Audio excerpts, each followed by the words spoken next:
राजपुरम एक ऐसा विशाल गांव था जिसकी आबादी कम थी और वहां के लोग एक गहरे डर के साए में जी रहे थे। गांव में बूढ़े और जवान लोग ज्यादा थे और बच्चों में सिर्फ लड़कियां ही थीं। इसका कारण था गांव का एक भयानक श्राप। जब भी किसी के घर लड़के का जन्म होता, एक काला साया आकर उसका सर ही धड़ से अलग कर देता। बच्चा पहली सांस भी नहीं ले पाता था। ये एक ऐसी विकट समस्या थी जिसने गांव के लोगों को निराशा में डुबो दिया था। कम आबादी के चलते गांव में व्यापार, स्कूल सब बंद हो चुके थे और प्रगति पूरी तरह थम सी चुकी थी। इसी माहौल में एक दोपहर एक औरत अपने घर में खाना बना रही थी कि अचानक उसे चक्कर आया और वह गिर पड़ी।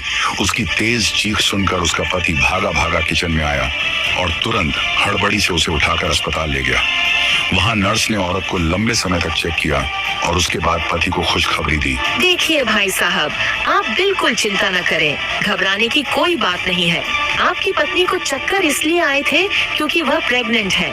उन्हें जल्द ही बच्चा होने वाला है। अब बेटा होगा या बेटी, यह तो उस ऊपर वाले के हाथ में है। आप बस थोड़ा सब्र रखिए। जाइए बाहर इंतजार कीजिए, जब समय आएगा मैं आपको अंदर बुला लूंगी। ये सुनकर पति खुश तो हुआ, लेकिन अंदर से डर भी गया कि कहीं लड़का ना हो जाए। वह अस्पताल के बाहर आया और दरवाजे के बाहर रुककर मन ही मन ऊपर वाले से दुआ मांगने लगा। हे मेरे मालिक, मैंने अपनी जिंदगी में आज तक आपसे कुछ नहीं मांगा। मैं जानता हूँ कि ये गांव कैसा है और यहाँ लड़कों के साथ क्या होता है। मेरी आपसे बस एक ही विनती है, एक ही ख्वाहिश है, मेरी यह मुराद पूरी कर दीजिए। मुझे बस एक बेटी चाहिए, एक प्यारी सी बेटी, प्लीज। अंदर ऑपरेशन चल रहा था और पति की धड़कनें तेज हो रही थीं। तभी अंदर से एक लड़की के रोने की आवाज आई। पति का दिल थम गया और जब वह अंदर गया तो खुशी से झूम उठा। उसकी प्रार्थना रंग लाई, उसे एक प्यारी बेटी हुई थी। पति खुशी से झूम उठा।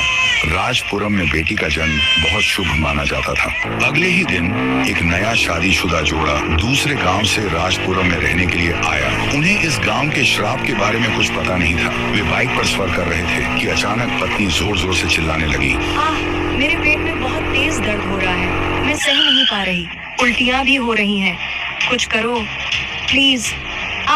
पत्नी को बाइक से उतारकर पत्नी को गोद में रखा और उसी गांव के अस्पताल में ले गया। उसने नर्स को तुरंत ऑपरेशन शुरू करने को कहा। जल्दी ऑपरेशन शुरू करो, वो इतनी परेशानी में है, तुम देख नहीं रही क्या? वो प्रेग्नेंट है, जल्दी करो, 1 मिनट भी जाया मत करो। नर्स ने जवाब दिया। सर प्लीज मेरी बात सुनिए, आप बाहर के हैं, आपको इस गांव के बारे में पता नहीं है।